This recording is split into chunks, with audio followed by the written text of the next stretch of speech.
Alors la photographie, en fait, c'est mon père qui, quand il était plus jeune, faisait de la photographie. Il avait un peu lâché et il a voulu se remettre à la photographie numérique. Et il a vraiment eu un gros coup de cœur. Et à un moment, il a voulu que j'essaye du coup. Il m'a proposé de son boîtier. Et là, ça a été vraiment un coup de cœur aussi pour moi. Alors oui, tout à fait, je travaille sur un projet. Actuellement, je suis en train de photographier les paysages des littoraux de Penvénan. Donc là, on est à Port-Blanc, du coup, par exemple. Et je suis en train de photographier un peu sous un autre regard tous les paysages d'ici. J'ai commencé à aller un peu à Bugalès et je compte encore m'écarter un peu petit à petit. Donc en quelque sorte, Port-Blanc est mon point de départ et je compte petit à petit m'ouvrir à toute la côte de Granit Rose. Le littoral m'inspire de par justement les couleurs qu'on n'a pas en ville. J'ai photographié pour mon premier projet beaucoup de paysages urbains. Et là, j'avais envie de changer et justement avoir plus de nature et des différences de couleurs différentes. J'ai bien différents artistes. Dans la photographie, j'ai Chet Jarvis, que j'apprécie beaucoup par sa modernité et sa créativité. Il est extrêmement positif, il a un site web où il détaille un peu toutes ses méthodes et tout son point de vue, et je trouve ça extrêmement enrichissant. Il y en a d'autres comme Martin Parr, que j'aime beaucoup pour sa vision humaniste. Par rapport à la musique, je pense qu'on peut dire que j'aime énormément Gainsbourg, j'aime beaucoup de musique française. Après, je suis très ouvert côté style de musique. J'aime du Gorillaz, j'aime du hard rock, de tout, de tout. Rob Zombie, par exemple, qui est totalement à l'opposé des choses classiques, que j'aime énormément. Voilà. Oui, il y a bien des endroits, tout à fait. Alors, avant de commencer à voyager, j'ai envie d'essayer de finir les projets que j'ai commencés ici en Bretagne. Et une fois qu'ils seront finis, je vais essayer du coup un peu de m'ouvrir. Et il y a l'Angleterre qui m'intéresse. Il y a tous les pays scandinaves qui m'intéressent. Mais j'ai un projet photographique en fait qui parle du skateboard dans l'Europe. Donc je pense que ça va être à l'aide de ce projet que je vais commencer un peu à m'ouvrir. Voilà. Regarder tout, poser ses yeux vraiment partout, que ce soit en haut ou en bas, là où on ne regarde pas forcément tous les jours, parce que généralement la vision se passe devant. Voilà. C'est essayer de voir tous ces détails, ce lieu de tous les jours, en fait, le revoir sous tous les angles différents possibles et voir qu'est-ce qu'on peut en faire.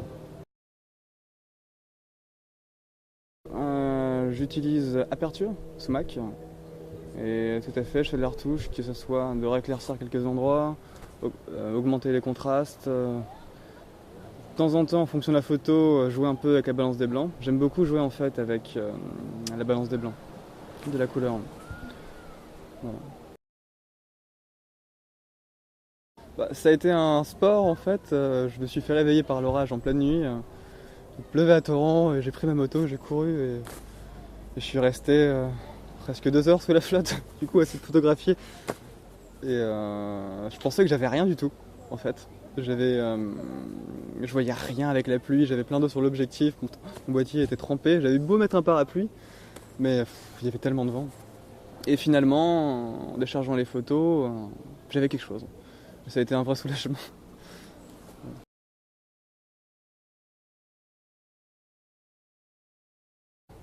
J'essaye de représenter ce que j'imagine de la personne, en fait. Voilà, donc c'est pas forcément qui il est, mais c'est un peu ce que je vois. Et du coup, c'est ce que j'essaye de faire. Je travaille beaucoup sur les émotions, tout à fait, voilà, que les photos, on puisse ressentir les émotions. C'est ça que j'aime beaucoup dans la photographie, en fait, pouvoir partager à travers les photos des émotions. Et à partir du moment où voilà, le public qui regarde ces photos reçoit des émotions, sente, s'imagine, s'initie dans la photo, c'est objectif réussi.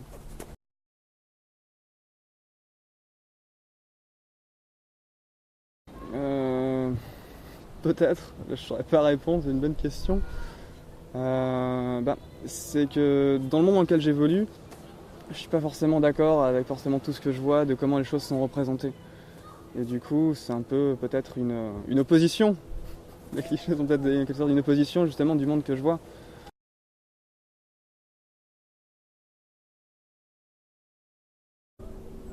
Ce travail, en fait, en gros, c'est de valoriser l'humain. Valoriser qui sont ces personnes et sans forcément vouloir les rendre différentes pour ce qu'elles sont.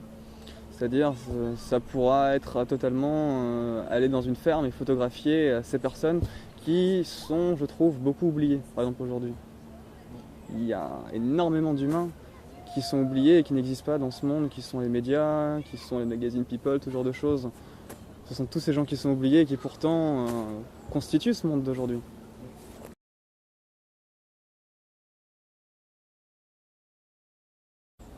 Oui, tout à fait. Grâce au développement de technologies, on s'ouvre, je trouve, à de nouveaux paysages. Avant, pour pouvoir faire de grands agrandissements, en numérique, il fallait forcément avoir des boîtiers à 20 000 euros et quelques. Et là, petit à petit, on peut acheter des appareils photo qui ont une grande résolution, qui permettent des agrandissements beaucoup plus grands et le tout moins cher. Ce qui, moi, me donne des idées.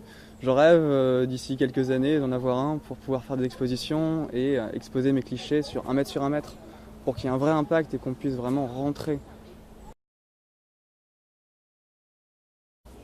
Je pense aussi que ça puisse avoir un avenir, oui. Photographie 3D, je ne suis pas forcément sûr de savoir ce que c'est, je pense avoir une idée, mais je sais qu'il y avait la stéroscopie, si je ne me trompe pas, qui consistait à prendre 2 images sous un angle différent. Et on mettait les images un peu comme un gif animé. Et ça, c'est quelque chose qui, je sais, m'intéresse énormément. J'ai pas encore eu le temps de m'y pencher. Je m'amuse de temps en temps, moi de mon côté, quand je prends une photo, 2 photos presque semblables, sont légèrement décalées, je m'amuse à faire passer la photo. Je sens qu'il y a quelque chose, je sens qu'il y a vraiment matière à faire. Mais je me suis pas encore penché. Alors, je réfléchis à avoir pour travailler avec une chambre d'ici quelques années, si je ne prends pas du coup de gros appareils photo numériques et grosse résolution, pour justement faire le travail sur les grands agrandissements que je vous parlais tout à l'heure. Voilà, et peut-être pour essayer. J'ai jamais pratiqué l'argentique en fait. Et je pense que c'est ce que je m'étais dit, si je devais faire de l'argentique, ce serait vraiment pour avoir des gros formats. J'avais le souvenir de quelqu'un qui s'était lancé dans l'objectif de... il avait transformé un camion en appareil photo argentique géant. À travers la porte de l'arrière, il avait fait un petit trou en mettant une lentille et il obtenait un négatif qui était grand de presque 2 mètres sur 2 mètres. C'était géant et c'était vraiment magnifique. Et c'était vraiment de l'expérimentation, une photo coûtait presque 500 $ et plus d'1 sur 3 ratée. Mais le résultat qu'il y avait à la clé était vraiment magnifique. Oui, je pense que j'en ai un. C'est de faire ce qui leur plaît et de ne pas chercher à plaire. Ça, c'est quelque chose qui est très important. Ça permet de développer son univers et vraiment de pouvoir faire passer les messages qu'on a envie de passer.